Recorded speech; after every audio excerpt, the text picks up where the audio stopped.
काही वाटत नाही. आता आम्ही खेळापासून मुलांना संध्यापासून बघितलं, दप्तरापासून बघतोय.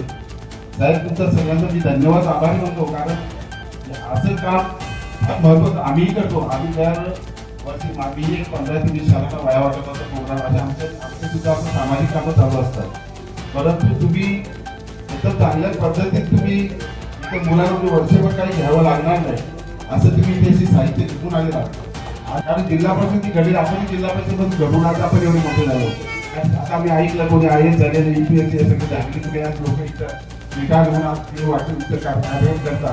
तुम्हाला सर्वांना मी या शुभेच्छा देतो. असं तुमच्या असून चांगली सामाजिक कार्यक्रम घडत अशी मी तुम्हाला शुभेच्छा देतो. जय जय महाराज. सावित्रीबाई फुले या महामानवांच्या प्रतिमेला प्रथम अभिवादन करून विचार मंचावर उपस्थित असलेले सर्व मान्यवर, त्यामध्ये पिंपले सर असतील, जाधव साहेब असतील, अजून सर्वांची नावं काही माहीत नाहीये, आणि ओंकार चॅरिटेबल ट्रस्ट संस्था जी आहे तिचे सर्व पदाधिकारी, हे जे काही सर्व मंडळी आमच्या गावामध्ये आलेले आणि त्यांनी बिलावली हा गाव निवडलेला आहे. यांच्या समेत त्यांनी काम केलं ते सन्मान्य अशोकजी भोसले यांना मी विनंती करतो की या ठिकाणी आपण मार्गदर्शन करायचं.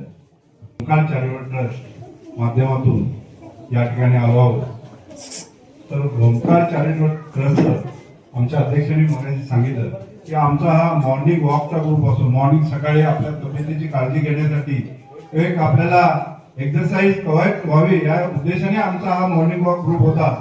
कालांतराने आम्ही त्याचं रूपांतर आम्ही सामाजिक क्षेत्रात काम करावं म्हणून आम्ही आमची संस्था रजिस्टर केली, आणि रजिस्टर केल्यानंतर आज आम्हाला 25 वर्ष झाली.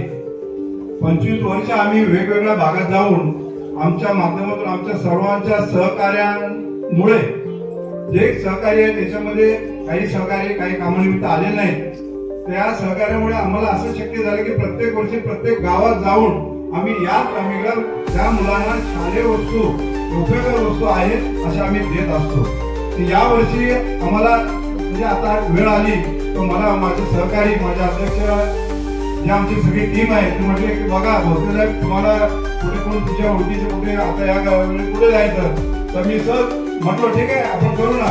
कारण कबड्डी खेळ असल्यामुळे आपण महाराष्ट्रात कानाकोपऱ्यात कुठे खेळलेल्या ओळखी असतात. तसे माझे सहकारी माझे खेळाडू शेखर पाटील यांना मी फोन केला की शेखर सर की आम्हाला आपल्याकडे यायचं, आम्हाला एखादी अशी शाळा द्या की जेणेकरून आम्ही दिलेलं जी वस्तू त्यांना चीज होईल अशा पद्धतीत आम्हाला तिकडे देता येईल अशी शाळा. त्यांनी मला लगेच यश म्हणले. ते सन्माननीय या शाळेचे मुख्याध्यापक या शिक्षक झाले सर यांच्याशी कॉन्टॅक्ट करून त्यांनी सांगितलं की होऊन जाईल. इकडे आमच्याकडे बऱ्यापैकी 100% आदिवासी मुलं आहेत आणि त्यांना या वस्तूची गरज आहे. मी माझ्या सर्व टीमला अशी माहिती दिली, त्यांनी लगेच होकार केला. ठीक आहे आपण तिथे जावं. लगेच आम्ही पुढच्या कामाला माले सर आमचे शेखर सर त्या पुढच्या कामाला लागले आणि आज आम्ही या ठिकाणी पोहोचलो आहोत. तर तुम्हाला मुलांना सांगायचं म्हणजे बघा माझ्या एक मुलग्याचा चांगला सत्कार झाला. त्यांनी या शाळेत शिकून आज या म्हणजे तेवढा म्हणजे त्याचा सत्कार होतोय की त्यांनी काय म्हणजे देशामध्ये तो 300 काही रँक मध्ये आलेला आहे. आणि त्यांनी उत्कृष्ट असं त्यांनी अभ्यास किती तास अभ्यास करावा असा.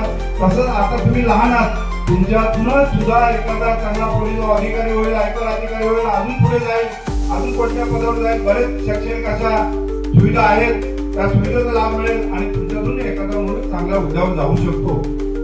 आणि आज आम्हाला या बिलावली गावात येऊन जे आमचं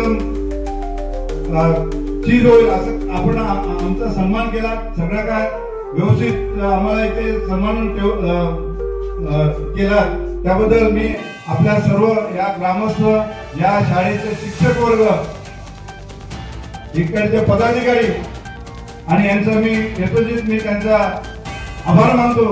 आणि दिलेल्या वस्तूंचा या मुलाने त्यांचं चांगलं चीज करावं एवढं मी बोलून या ठिकाणी सांगतो. जय हिंद जय महाराष्ट्र.